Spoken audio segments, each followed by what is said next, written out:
start de persconferentie over het coronavirus.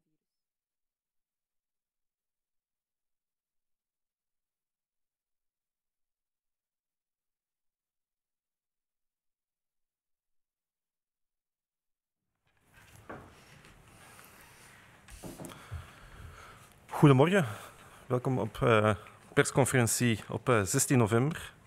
Ik hoop dat jullie allemaal een goed weekend hebben gehad, dat jullie ondanks het herfstweer toch hebben kunnen profiteren om een beetje te ontspannen. Ik geef graag het woord aan Steven van Gucht voor een stand van zaken van de COVID-pandemie in ons land. Goedemorgen iedereen, bonjour tout le monde. Het aantal besmettingen en de ziekenhuisopnames blijven aan hetzelfde tempo dalen. Daardoor daalt ook verder het totaal aantal patiënten in onze ziekenhuizen. Ook het aantal patiënten op intensieve zorgen begint heel langzaamaan af te nemen. De overlijdens blijven nog licht toenemen, maar ook hier is zich een piek aan het aftekenen. We zijn dus stilaan op de goede weg om de curves verder naar beneden te trekken. De afgelopen week werden er gemiddeld 5057 nieuwe besmettingen per dag vastgesteld. Dat is een daling van 47% op weekbasis. De week ervoor werden er nog gemiddeld 9594 gevallen vastgesteld per dag. De cijfers halveren hiermee om de 8 dagen. De dalingen doen zich nog steeds voort in alle leeftijdsgroepen. De gemiddelde leeftijd neemt nog lichtjes toe. De helft van alle gevallen is nu ouder dan 47 jaar.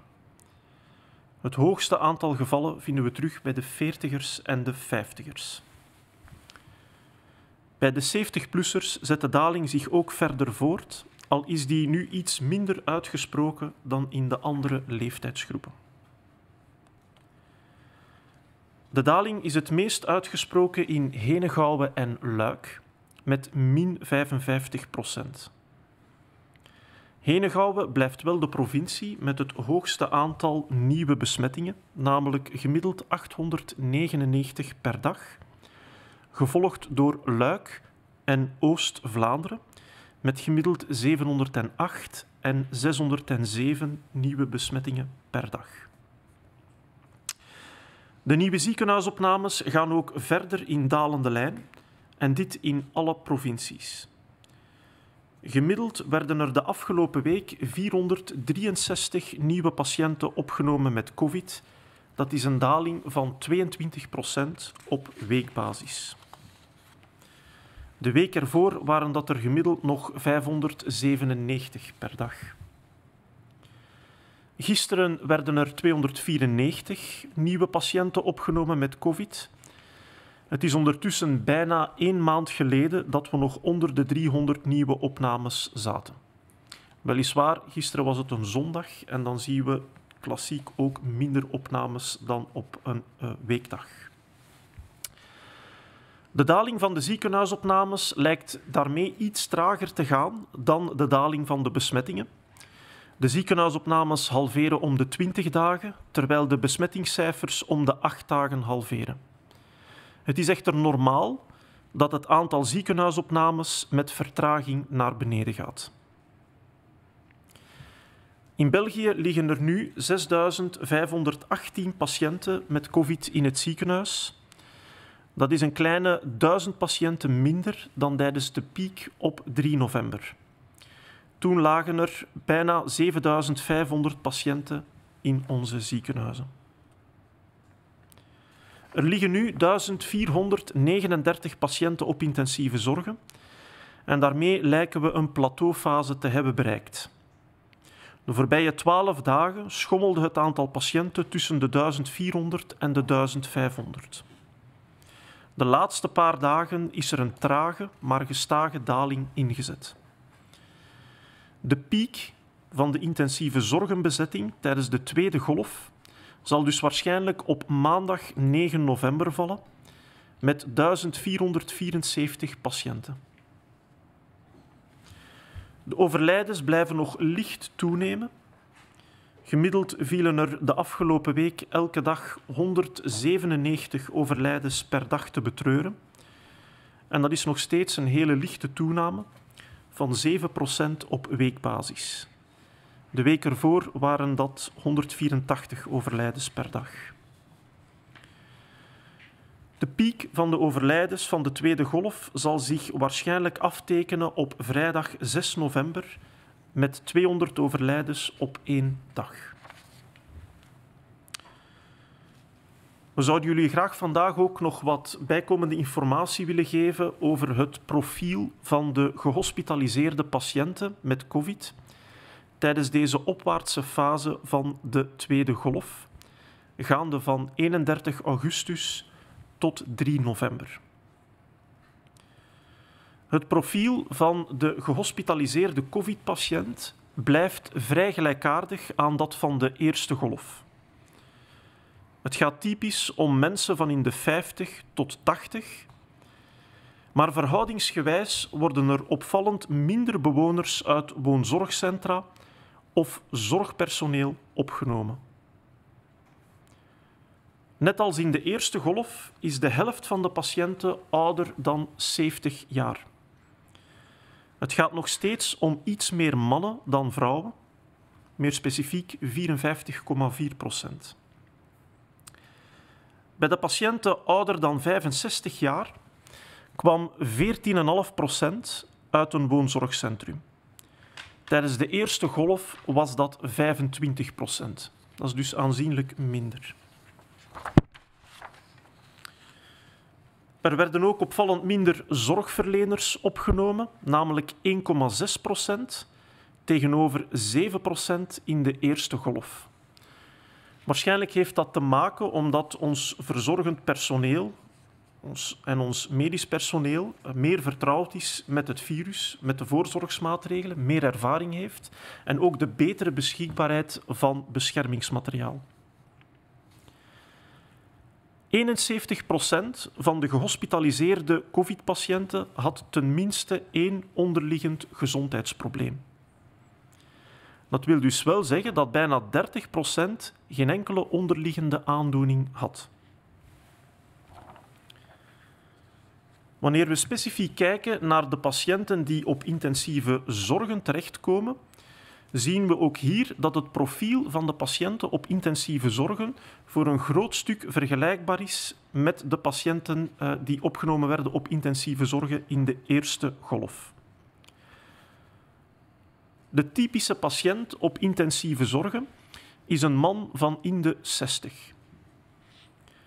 De patiënten op intensieve zorgen zijn daarmee opnieuw iets jonger dan de doorsnee gehospitaliseerde patiënten. Zo is de helft van de patiënten op intensieve zorgen ouder dan 66 jaar en 50% bevindt zich tussen de leeftijd van 55 tot 77 jaar. Het is wel belangrijk om nogmaals te vermelden dat mensen van alle leeftijden in het ziekenhuis of op intensieve zorgen kunnen belanden. Ook tijdens deze tweede golf belanden opmerkelijk meer mannen dan vrouwen op intensieve zorgen, namelijk 68%. Het aandeel patiënten op intensieve zorgen dat geen onderliggende aandoeningen heeft, is toegenomen ten opzichte van de eerste golf. In deze tweede golf bedraagt dat bijna 30% van de patiënten, terwijl dat in de eerste golf 24,5% was.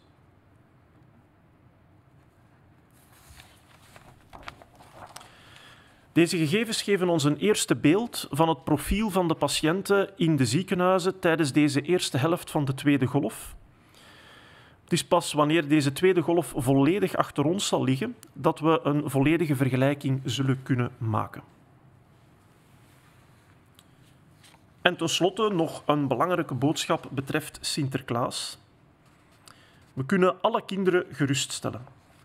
De Sint zal ook in deze bijzondere tijden cadeautjes aan huis brengen. Afgelopen zaterdag kwamen de Sint en zijn Pieten met de boot toe in ons land. Door de coronamaatregelen konden de kinderen dit jaar de Sint niet persoonlijk opwachten naast het water, maar hebben ze zijn intrede op televisie kunnen volgen. De Sint krijgt gelukkig wel een uitzondering op de avondklok en de quarantaineregels van onze ministers.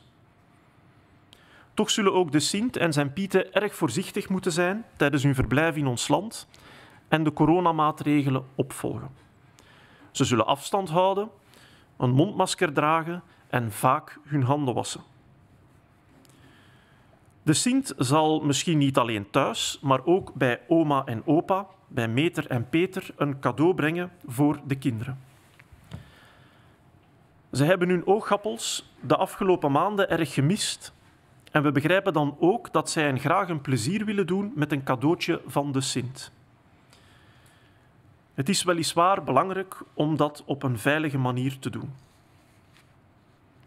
Oma en opa kunnen bijvoorbeeld aan de Sint vragen om de cadeautjes direct bij de kinderen thuis te brengen.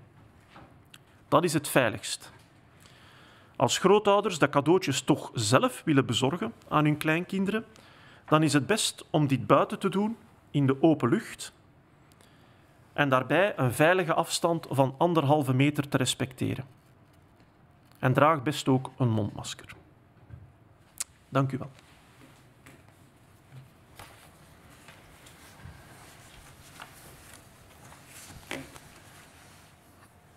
Goedendag iedereen, bonjour à toutes, bonjour à tous. Alors, le nombre d'infections, le nombre d'hospitalisations continue de diminuer et cela entraîne aussi qu'il y a moins de patients hospitalisés actuellement. Le nombre de patients en soins intensifs commence lui aussi plus doucement à diminuer et si les décès augmentent encore lentement, on voit petit à petit se dessiner un pic. L'évolution est donc globalement favorable pour les différents facteurs que nous suivons. Au niveau des nouveaux cas, sur les 7 derniers jours, nous avons eu une moyenne de 5057 nouveaux cas, donc pratiquement 5000 nouveaux cas par jour.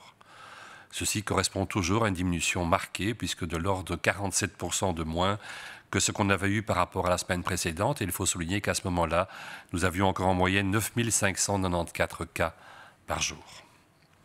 Les chiffres continuent donc actuellement à diminuer environ tous les 8 jours. Cette diminution, heureusement, se présente dans toutes les tranches d'âge, sachant que pour l'instant, on a encore les chiffres les plus élevés dans les 40 et 50 ans, et que l'âge moyen continue à augmenter un petit peu, il est actuellement de plus de 47 ans. Chez les personnes plus âgées, la diminution est un peu plus lente, mais elle se produit aussi, et c'est clairement un facteur favorable. Cette diminution est plus prononcée actuellement, on le voit sur la carte, dans la province du Hainaut et de Liège, avec moins 55%, mais on voit que des résultats du même niveau sont présents, par exemple, dans le Namurois, les Deux-Brabants et Bruxelles. En nombre absolu, c'est toujours le Hainaut qui a le plus de contamination par jour, mais on est cette fois-ci nettement en dessous du 1000, puisqu'on est à 899 par jour. Au niveau des hospitalisations, elle continue également à diminuer, on l'a dit en introduction, et ceci dans toutes les provinces actuellement. En moyenne, nous avons 463 nouvelles admissions par jour, c'est une diminution de 22%. En comparaison, on en avait encore 597 une semaine avant. Hier, mais il faut souligner que c'est un dimanche, donc ce n'est pas un jour tout à fait comme les autres, nous n'avons eu que, si on peut dire, 294 nouvelles admissions. Il y avait à peu près un mois que ce genre de chiffre de moins 300 n'avait plus été rencontré. Alors vous le voyez, la courbe des hospitalisations est un peu plus lente à diminuer que celle des infections. On sait que c'est normal et donc il ne faut pas s'inquiéter de ce point-là. Elle diminue actuellement tous les 20 jours de moitié, alors que le taux d'infection diminue de moitié, on vous l'a dit, tous les 8 jours. Ceci nous amène à avoir actuellement en Belgique en hospitalisation 6518 patients, soit à peu près 1000 de moins que lors du pic que nous avons connu le 3 novembre. Au niveau des soins intensifs, il y a actuellement 1439 patients hospitalisés. Comme vous le voyez, on atteint d'une certaine manière un plateau, puisque depuis une douzaine de jours, nous sommes entre 1400 et 1500 patients. C'est une diminution lente et on peut voir sur la courbe, sur la diapositive ici, que lors de la première vague, on avait eu aussi ce temps un peu plus prolongé, une sorte de petit plateau avant que la diminution ne s'amorce. Et on espère bien sûr pouvoir bientôt atteindre cette partie-là de la courbe. Le pic d'occupation des soins intensifs, si rien ne change, sera donc probablement le lundi 9 novembre, avec 1474 patients à ce moment-là dans nos unités de soins intensifs. Au niveau des décès, le nombre de décès continue à augmenter légèrement. Nous déplorons encore en moyenne 197 décès par jour sur la moyenne des 7 derniers jours, soit une augmentation de 7%. La semaine qui précédait, on avait une moyenne de 184 décès. Comme vous le voyez, on a l'impression que s'amorce bientôt une diminution. Actuellement, on peut dire que probablement, le vendredi 6 novembre était le pic des décès de la deuxième vague, avec 215 décès ce jour-là. Alors, on voudrait développer 2 thèmes avec vous aujourd'hui, un sérieux et un peu plus joyeux. Le premier thème sérieux, c'est le profil des hospitalisations lors de cette deuxième vague. Nous avons quelques informations supplémentaires par rapport à celles qu'on vous a déjà fournies et qui analysaient la situation jusqu'au 15 octobre. Nous avons maintenant des données qui vont plus loin, qui vont jusqu'à effectivement début novembre. Que peut-on dire? Eh bien, on peut dire que globalement, la situation n'a pas beaucoup changé quant au profil des patients entre la première et la deuxième vague. Il s'agit typiquement de personnes qui ont entre 50 et 80 et quelques années. La différence la plus marquée est probablement que les maisons de repos et de soins sont moins représentées dans les hospitalisations que lors de la première vague. Au point de vue de l'âge, on peut dire que la moitié des patients sont âgés de plus de 70 ans et c'est une caractéristique qu'on avait déjà lors de la première vague. On peut aussi dire qu'il y a un peu plus d'hommes, pratiquement 55%. On sait que les hommes, pour des raisons génétiques, sont plus atteints que les femmes, et donc il est assez logique qu'ils soient plus sévèrement atteints et donc plus fréquemment présents dans les hospitalisations. Chez les gens de plus de 65 ans, on a 14,5%, donc pratiquement 15% qui proviennent d'une maison de repos et de soins, alors qu'on avait 25% lors de la première vague. Donc c'est clairement une diminution importante par rapport à ce qui s'est passé en mars-avril. On a aussi nettement moins de soignants qui ont dû être hospitalisés. Il y en avait 7% lors de la première vague et, j'ai envie de dire, seulement 1,6% lors de la deuxième vague.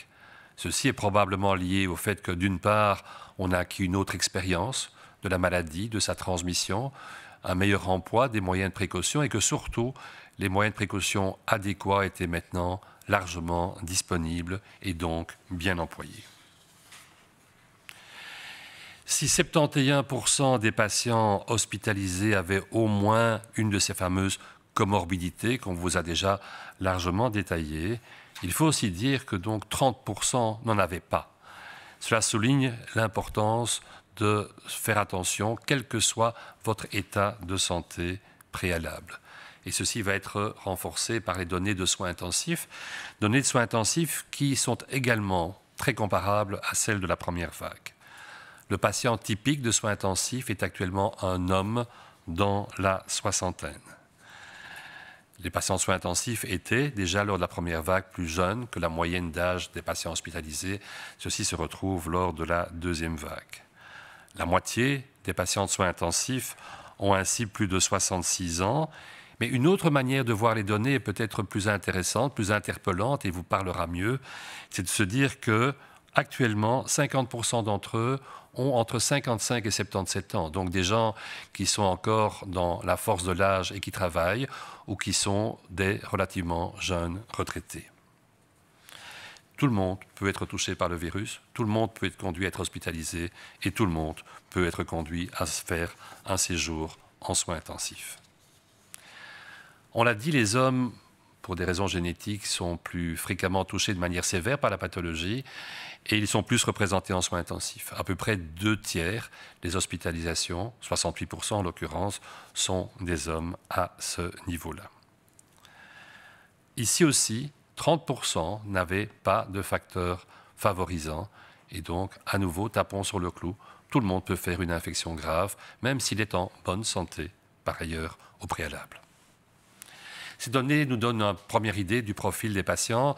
On aura une analyse plus complète des choses, bien sûr, lorsque la deuxième vague aura fini de se dérouler. Alors, quelque chose d'un peu plus léger, d'un peu plus agréable, Saint-Nicolas. Saint-Nicolas approche. C'est une année particulière pour tout le monde, pour les grands-parents, pour les parents et pour les enfants aussi, qui ont dû subir des choses qu'ils n'avaient pas l'habitude de voir devant eux. Et on espère que Saint-Nicolas aura un peu l'occasion de les gâter cette année, tant que faire se peut, dans les circonstances actuelles. Vous savez qu'au niveau du gouvernement, il y a eu une lettre qui a donc autorisé Saint-Nicolas à venir sans quarantaine, du Grand Nord, où je ne sais pas très bien où il se cache pour l'instant, en faisant exception pour le couvre-feu, puisqu'il va passer dans la nuit du 5 au 6 décembre. On lui a quand même demandé d'être prudent, on lui a demandé de rester à distance, ce qui au milieu de la nuit n'est pas trop difficile. On lui a demandé de porter un masque, ce qui avec sa barbe ne va pas être forcément tout à fait évident. On a peut-être demandé d'enlever ses gants et surtout de se laver les mains le plus fréquemment possible. Alors s'il apporte un cadeau, on espère qu'il apportera un cadeau dans la cheminée chez les parents, mais il apporte souvent des cadeaux aussi chez les parrains, chez les marraines, chez les grands-parents. Toutes les personnes, parfois, ou pour les grands-parents, souvent plus âgés, et toutes les personnes qui ont profondément eu un manque affectif, d'être coupées justement de leurs neveux, de leurs nièces, de leurs petits-enfants pendant ces nombreux mois. Mais toutes les personnes qui, en partie, en tout cas sûrement pour les grands-parents, courent un risque plus important de contact si elles attrapent le virus à ce moment-là. Alors que peut-on faire? On peut demander effectivement aux parrains, aux marraines, à papy, à mamie, de demander à Saint-Nicolas de tout apporter à la maison des parents. C'est sûrement le moyen le plus sûr. Et puis de faire des remerciements par vidéo, tout ce qu'on voudra. Bien sûr, on comprend que beaucoup voudront avoir Saint-Nicolas qui apporte aussi des cadeaux chez eux et pouvoir les remettre ainsi, par exemple, à leurs petits-enfants. Alors, un conseil que l'on répète, mais je pense qu'il faut dire et le redire, essayons de faire cette remise de cadeaux dans les meilleures conditions, dans les conditions les plus sûres pour eux, justement, qui, de par leur âge et parfois de par certaines maladies, comme l'hypertension ou autres, sont plus à risque. Essayons donc de faire ça à l'extérieur, de faire ça dans le jardin, sur la terrasse, de faire ça dans une véranda largement ventilée, de le faire avec de la distance, de le faire en portant un masque. Ce n'est pas ce masque qui coupera l'affection, c'est ce masque qui démontrera qu'on fait attention justement et que l'affection est partagée parce que dans l'affection, il y a aussi précaution. Merci.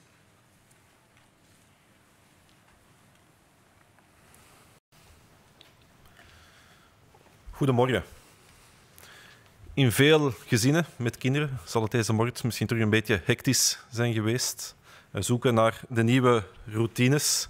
Want inderdaad, na 2 weken zijn de lessen hervat in de scholen. Hierdoor zullen ook dagelijks meer mensen het openbaar vervoer nemen. We roepen alle werknemers en werkgevers dan ook nogmaals op om de regels in verband met telethuiswerk strikt te respecteren. Voor alle duidelijkheid, telethuiswerk is nog steeds verplicht bij alle ondernemingen, verenigingen en diensten en dit voor alle personeelsleden.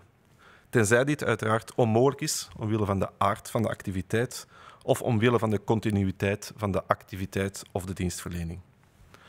Telethuiswerk is een zeer efficiënte manier om het virus af te remmen en het heeft een relatief beperkte impact. Alle informatie over telethuiswerk en de maatregelen om het werk veilig te laten verlopen kan u vinden op de website van de Federale Overheidsdienst Werk, Gelegenheid en Arbeid. De afgelopen dagen was er wat onduidelijkheid over het feit of voedselverzorging nog kan doorgaan. Dit werd recent verduidelijkt op de website info-coronavirus.be.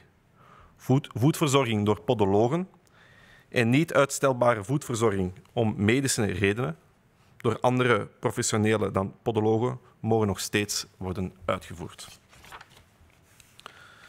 Het is hoopgevend dat de cijfers van het aantal besmettingen en opnames blijven dalen.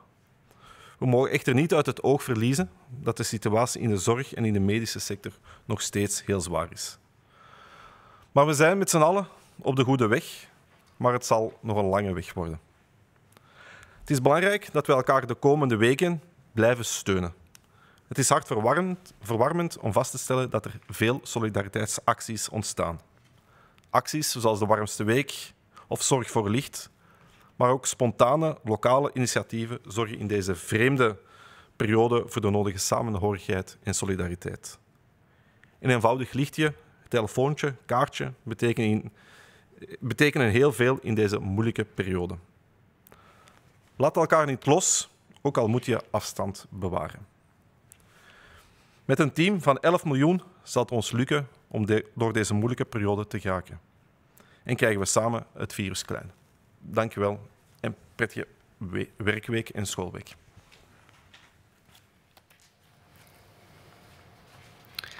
Bonjour à toutes et tous. Aujourd'hui, pour les enfants et pour leurs parents, c'est une journée un petit peu particulière parce qu'il va falloir se réhabituer à un autre rythme.